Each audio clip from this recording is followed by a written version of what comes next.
یہ بالکل صحیح بات ہے کہ the opposition has nothing to lose. They already in jail اور ایز اٹ از ان کے پاس نہیں ہے. ان کی سروائیول ہی بنتی ہے جارحانہ پالیٹکس کے اندر.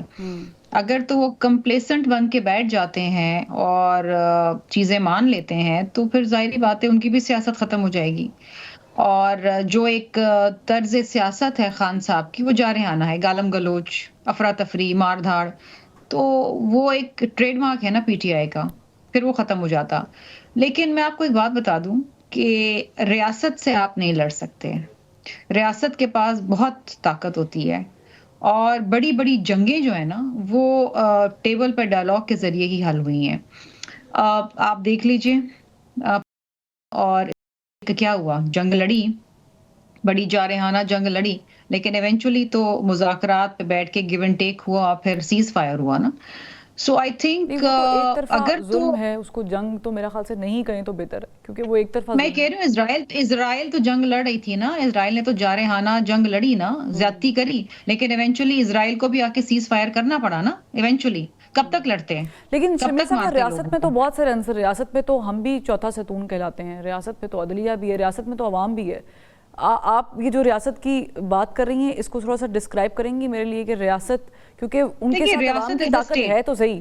ریاست نہیں. دیکھیے جی، عوام کون سی سڑکوں پہ آ کے بیٹھ گئی اور دھرنا دے دیا ہے یا سول نافرمانی کی مہم چل پڑی ہے اور وہ کامیاب ہو گئی، یہ تو نہیں ہے نا. کوئی یہ پارٹیشن ہونے تو نہیں جا رہا نا انڈیا پاکستان کا، جو اتنا بڑا مسئلہ بن گیا ہے. یہاں پر تو ان کا مسئلہ صرف یہ ہے کہ خان صاحب کو رہا کرو اور ہمیں حکومت دے دو. دس از پرسنل پالیٹکس نا، یہ اپنی ذاتیات کی سیاست ہے، یہ عوام کی سیاست نہیں ہے.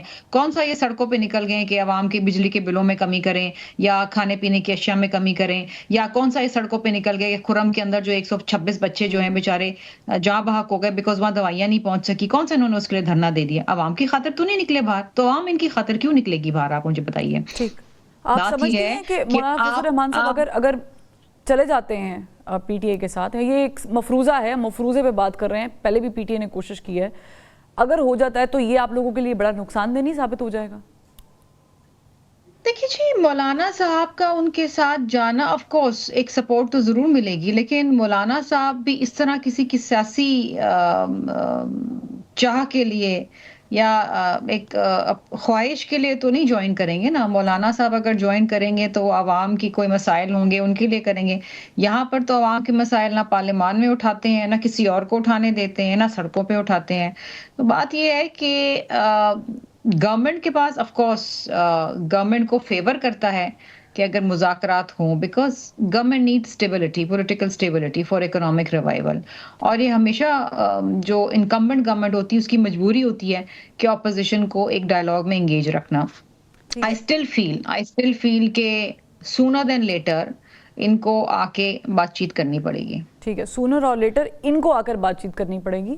آپ یہ کہہ رہی ہیں کہ شاید ایسا محسوس ہو رہا ہے کہ یہ ان کی مجبوری ہے، یعنی پی ٹی اے کی مجبوری ہے، ان کو بات کرنی پڑے گی. لیکن ان مڈل آف دس کیوس جو چل رہا ہے، سینیٹر صاحب، صدر صاحب نے دستخط کر دیے پیکا ایکٹ پہ، اور ظاہر ہے کہ بینگ اے صحافی ہم اس بات کی ذمہ داری لیتے ہیں کہ جو ہم بولتے ہیں وہ ہم ثابت بھی کر سکیں. اور بہت سارے فلٹرز تو آپ کو پتہ ہے کہ میڈیا پہ ویسے بھی لگے ہوتے ہیں، ان سین فلٹرز بھی ہوتے ہیں اس میں شامل.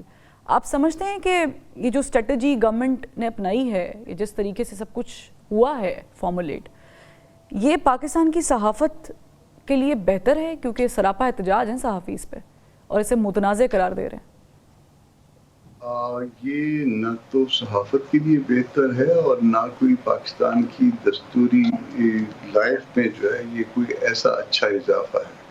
آپ کے ہاں جو ہے یہ فیک نیوز کی جو ڈیفینیشن ہے وہ اتنی ویگ ہے کہ اس نیٹ میں جو ہے نا وہ کسی کو بھی لایا جا سکتا ہے. اور اس کے ساتھ ساتھ جو ایک طرف آرٹیکل 19 افینڈ ہو رہا ہے، یہ جو لیجسلیشن ہے، اور ساتھ ساتھ جو ہے وہ آپ نے ہائی کورٹ کو جو ہے نا منظر سے غائب کر دیا ہے. اور اسپیشل ٹریبونل اس کے فیصلے کرے گا اور جس کی سزا 3 سال ہوگی، 20 لاکھ جرمانہ ہوگا.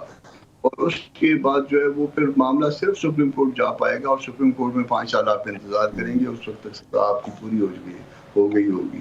تو یہ صورتحال کریٹ کی ہے. ماشاءاللہ یہ جمہوری حکومتیں ہیں اور جمہوری حکومتوں سے آپ یہ توقع کر سکتے تھے کہ ایسا کیا جائے گا؟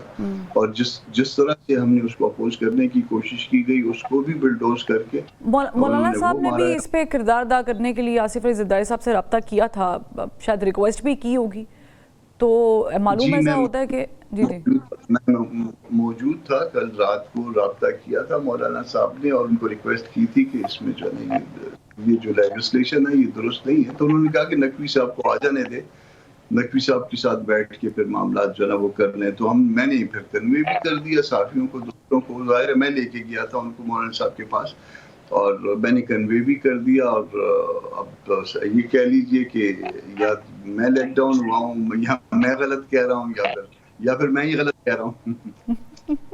ٹھیک ہے، لیکن اچھی بات یہ ہے کہ ہم اس کے ایفیکٹس پہ بات کر رہے ہیں، کیونکہ اگر صرف صحافی بات کریں گے تو یوں لگے گا شاید کہ فیورزم ہو رہا ہے، لیکن بہت سارے سمجھدار لوگوں کو شاید سمجھ آ رہی ہے کہ فیک نیوز کی آڑ میں کچھ اور نہ ہو جائے، اس سے ہمیں اجتناب برتنا چاہیے۔ شرمیلا صاحبہ آپ مسکرا رہی ہیں، اور آصف علی زرداری صاحب کا تعلق جو ہے وہ نہ صرف وہ مفاہمت کے بادشاہ کہلاتے ہیں بلکہ وہ اس وقت صدر بھی ہیں ملک کے، انہوں نے دستخط بھی کر دی ہے۔